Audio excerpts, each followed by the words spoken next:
Hello dear students, welcome back to our channel all over NCERT. I hope that you all are fine and doing well in your studies as well.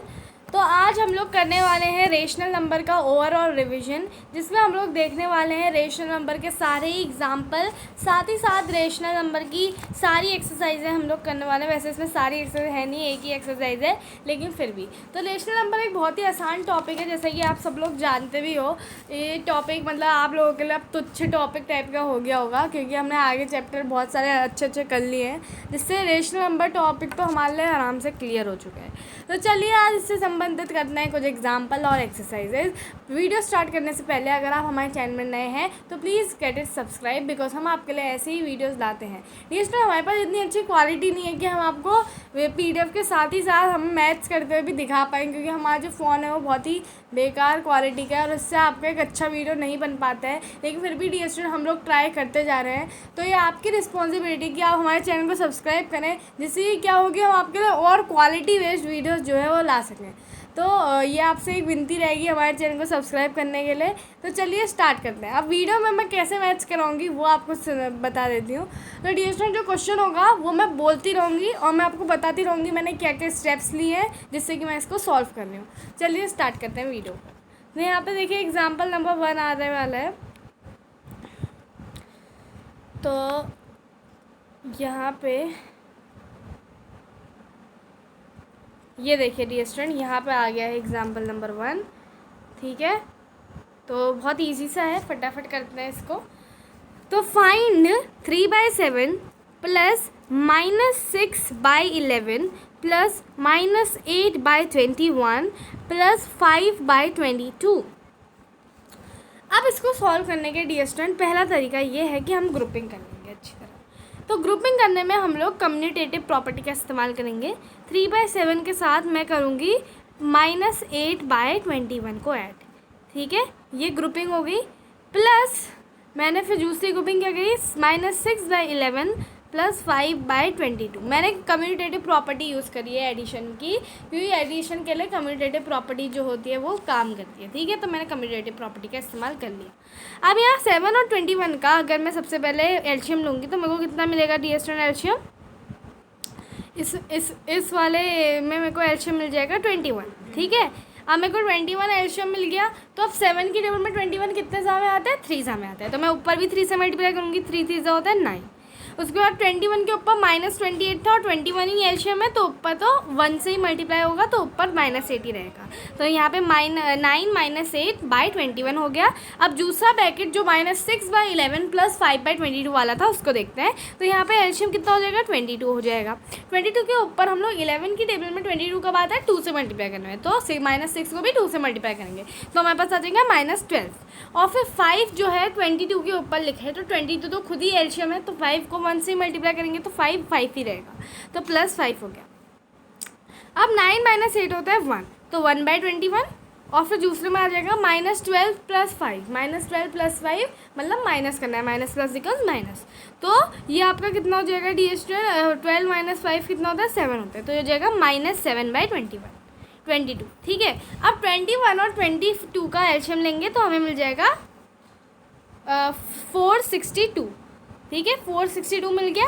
अब 21 की table में 462 आ जाए 22 को multiply करने में, तो 22 को अब मैम आपने कैसे फाइंड आउट करा? 22 को मल्टीप्लाई करने में ही आता है, क्योंकि मैंने 21 को 462 को मैंने 21 से डिवाइड कर दिया, तो मेरे को मिल गया था। तो अब 21 को जब मैं 22 से मल्टीप्लाई करूँगी तो मैं ऊपर भी 22 से करूँगी, तो मेरा यहाँ पे आ गया 22। पहले वाले में तो 22 आ गया, 22/461 प्लस अब 22 की टेबल में 462 आता है 21 से मल्टीप्लाई करने में, तो मैं ऊपर भी 21 से मल्टीप्लाई करूँगी, है ना। तो मेरे को कितना मिल जाएगा आंसर? 147, और ये हो जाएगा -147, क्योंकि -7 था, तो यहाँ पे हो गया -147। अब माइनस प्लस बिकम्स माइनस, तो जब मैं 147 में से 22 को माइनस करूँगी तो मेरे को कितना आंसर मिल जाएगा? मेरे को आंसर मिल जाएगा डियर स्टूडेंट आपका 125, जो कि होगा -125, क्योंकि जो बड़ा होता है उसका ही साइन आता है। तो 147 22 से बड़ा था, इसलिए माइनस का साइन आ गया। तो यहाँ पे हमारा आंसर क्या हो गया, 1 माइनस 125/462। तो बहुत ही सिंपल सा क्वेश्चन था, आपको डायरेक्ट सारे का एलसीएम लेने की ज़रूरत नहीं है, इसमें बहुत कॉम्प्लिकेशन बन जाता है। तो आप लोग ग्रुपिंग करके फाइंड आउट करें तो वो ज़्यादा ईजी रहेगा। नेक्स्ट एग्जाम्पल में आते हैं, जो कि है -4/5 multiply bye 3/7 multiply by 15/16 multiply by -14/9। अब मैं इसकी बात करूँ तो इसमें भी ग्रुपिंग मेथड इस्तेमाल कर सकते हैं। -4/5 मल्टीप्लाई बाय 3/7, इसको मैं एक ग्रुप बना लेती हूँ। उसके बाद मल्टीप्लाई बाय -15/16, ये माइनस नहीं है, ठीक है। 15/16 मल्टीप्लाई बाय -14/9, इसका भी मैंने एक ग्रुप बना लिया, ठीक है। तो अब इसमें मैंने सिंपल सी एसोसिएटिविटी यूज़ कर रखी है। एसोसिएटिविटी भी यूज़ नहीं है क्योंकि 3 नंबर्स उसमें हमें चाहिए होते हैं, ठीक है। तो यहाँ पे आप लोग कम्यूटेटिव प्रॉपर्टी का इस्तेमाल कर सकते हैं, अपने मन से पेयरिंग भी कर सकते हैं, और अगर नहीं करना चाहते तो डायरेक्ट पेयरिंग कर सकते हैं, ठीक है। तो यहाँ पर अब मैं कट ऑफ कर दूँगी, ठीक है। अब देखो पहला वाला जो मैंने ग्रुप बनाया था -4/5 मल्टीप्लाई बाय 3/7, इसमें तो कुछ भी कट ऑफ नहीं हो रहा है, तो मैं डायरेक्टली मल्टीप्लाई करूँगी और मेरे को मिल जाएगा -12/35। दूसरे वाले में देखते हैं कट ऑफ होता है कि नहीं होता है। 15/16 मल्टीप्लाई बाय 14/9, और ये है -14/9। तो यहाँ पे जब मैं कट ऑफ करूँगी, जब यहाँ पे मैं DSTL आपका कट ऑफ करूँगी, थोड़ी सी डिस्टर्बेंस रह गई थी, सॉरी। तो यहाँ पे जब मैं कट ऑफ करूँगी 9 और 15 को, तो 15 हो जाएगा, दोनों 3 की टेबल में आता है, तो 9 को 3 से कर दूँगी और 15 को मैं 5 से कर दूँगी। तो ऊपर 5 और नीचे 3 आ गया 9 के जगह में। अब 16 और 14 -14 को कट ऑफ कर सकती हूँ। 16 8 में गया और 14 -7 में गया, क्योंकि 2 की टेबल में दोनों चीज़ आती है। अब 5 को जब मैं -7 से मल्टीप्लाई करूँगी तो मेरे को मिल जाएगा -35, और 8 को जब 3 से करूँगी तो मेरे को मिल जाएगा 24। तो अब मैं -12 और 24 को कट ऑफ कर सकती हूँ, ठीक है। तो मेरा यहाँ पे आ गया 2 और यहाँ ऊपर आ गया -1, और 35 और -35 को ही कट ऑफ कर सकती हूँ, ऊपर -1 और नीचे 1।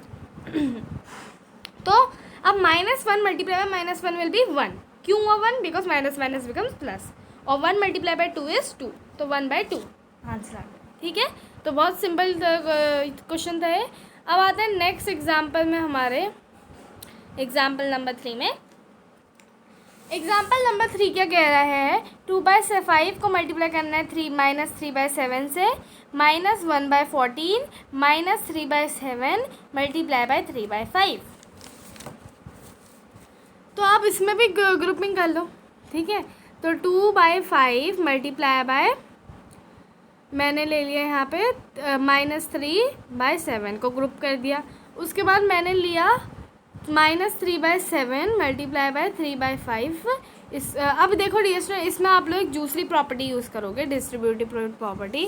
वैसे ग्रुपिंग कर भी अगर सॉल्व कर रहे हो तो कोई प्रॉब्लम नहीं है, उसमें भी आंसर करेक्ट ही आएगा। लेकिन मैं सोच रही हूँ कि आपको एक अच्छी प्रॉपर्टी सिखा दूँ जिससे कि आपके क्वेश्चन और जल्दी सॉल्व हो जाए। तो उसमें -3/7 आपको 2 बार दिख रहा है, तो आप -3/7 को ले लो कॉमन, और फिर ब्रैकेट में लिख दो 2/5, और किससे मल्टीप्लाई हो रहा है, 3/5 से मल्टीप्लाई होता है, प्लस 3/5, ठीक है।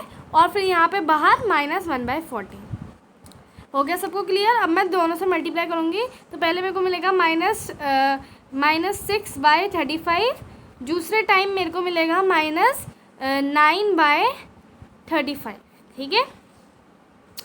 तो अब माइनस बिकम्स प्लस, तो ये हो जाएगा -15/35 और -1/14, ठीक है। अब मैं इसको कैसे करूँ, 14 और 35 का एलशियम ले लूँगी, ठीक है। 14 और 35 का एलशियम कितना आएगा DSTL? 14 और 35 का एलशियम कितना आएगा? तो ये मैंने आपसे पूछा, तो 14 और 35 का एलशियम क्या होना चाहिए, 70 होना चाहिए, ठीक है। अब 70 हो गया एलशियम, तो 35 की टेबल में 70 आता है 2 में, तो मैं 15 को 2 से मल्टीप्लाई करूँगी तो मेरे को हो जाएगा -30, और 14 की टेबल में आता है 5 में, तो मैं ऊपर 5 से मल्टीप्लाई करूँगी जो कि मेरे को मिल जाएगा 45 -45, क्योंकि ऊपर 9 था, ठीक है। तो ये छोटी छोटी चीज़ें DSTL आपको याद रखनी है। वैसे आप डायरेक्टली कर सकते थे इसको। तो DSTL यहाँ पे हम लोग माइनस कर रहे थे -15/35 को और -1/14 को। जब माइनस करेंगे तो एलशियम ले लिया था 70, और अब यहाँ पे ऊपर आ जाएगा -30, और 14 की टेबल में 70 आता है 5 में, तो ऊपर 1 को भी हम 5 से मल्टीप्लाई करेंगे तो हो जाएगा -5। दोनों को ऐड करेंगे मिल जाएगा -35/70 और डिवाइड कर लेंगे तो मिल जाएगा 1/22। ठीक है, डायरेक्टली भी कर सकते थे डियर स्टूडेंट आप दोनों को ऐड करके, जो तब आपका आ जाता 5/5 मल्टीप्लाई बाय -3/7। इसमें आपका आंसर आराम से आ जाता इसमें आपका आंसर आ जाता -3/7 -1/14। डायरेक्टली आप लोग माइनस कर सकते थे और आपका आंसर आ जाता है इसमें, लेकिन मैं आपको बेटर अंडरस्टैंडिंग के लिए वाला मेथड बताया। ठीक है, तो अब आ जाता है नेक्स्ट एग्जाम्पल, नेक्स्ट एक्सरसाइज है हमारी यहाँ पे छोटी सी, तो इसको भी कर लेते हैं क्योंकि रेशनल नंबर की एक्सरसाइज बहुत छोटी सी है। पहला यहाँ पे क्वेश्चन आता है, name the property under multiplication used in each of the following case. सबसे पहला है -4/5 multiply by 1 is equal to 1 multiply by -4/5 is equal to -4/5। अब देखो, मेरे को पता है ऐसे बहुत सारे बच्चों को इसका आंसर आ गया होगा। इसमें ना 2-3 प्रॉपर्टीज़ यूज़ हुई है। पहला तो इसमें यूज़ हुई है मल्टीप्लिकेटिव आइडेंटिटी, ठीक है, 1 है क्योंकि। दूसरा इसमें एक और प्रॉपर्टी यूज़ हुई है जो कि है कम्यूटेटिव प्रॉपर्टी। ठीक है, तो यहाँ पे 2-3 प्रॉपर्टीज़ यूज़ हुई हैं आपकी, तो इसको आपको अच्छी तरह ध्यान, और क्लोजर प्रॉपर्टी भी यूज़ हुई है इसमें, क्योंकि आंसर तो रेशनल नंबर ही आ रहा है। लेकिन आप अप्रोप्रिएट प्रॉपर्टी जो होगी वो होगी मल्टीप्लिकेटिव आइडेंटिटी। नेक्स्ट देखो, -13/17 multiply by -2/7 is equal to -2/7 multiply by -13/17। तो इसमें आपकी कौन सी प्रॉपर्टी यूज़ हुई है? Commutative property. नेक्स्ट आता है -19/29 मल्टीप्लाई बाय 29/-19। तो इसमें कौन सी 1 आता है आंसर, तो इसमें कौन सी प्रॉपर्टी यूज़ हुई है? Multiplicative inverse. तो बहुत सिंपल थी। Tell what property allow you to compute 1/3 multiply by 6 multiply by 4/3 as 1/3 multiply by 6 multiply by 4। तो ये कौन सी प्रॉपर्टी है? एसोसिएटिविटी। नेक्स्ट आते हैं, the product of 2 rational number is always a rational number. तो ये बहुत सिंपल क्वेश्चन था। तो यहाँ पे आपका रेशनल नंबर हो गया है ख़त्म। तो ये देखो dear student, under 11 minute we have revised full rational number with all the examples. अभी अगर आप लोग अपना पुरानी वाली बुक देखें तो उसमें और ज़्यादा एग्जाम्पल्स हैं और एक्सरसाइज भी लंबी चौड़ी है, लेकिन इसमें आपकी एक्सरसाइज बड़ी छोटी सी है, उसमें बहुत लंबी लंबी है। ठीक है, तो दैट्स ऑल फॉर टुडे। तो thank you so much dear student for watching the video.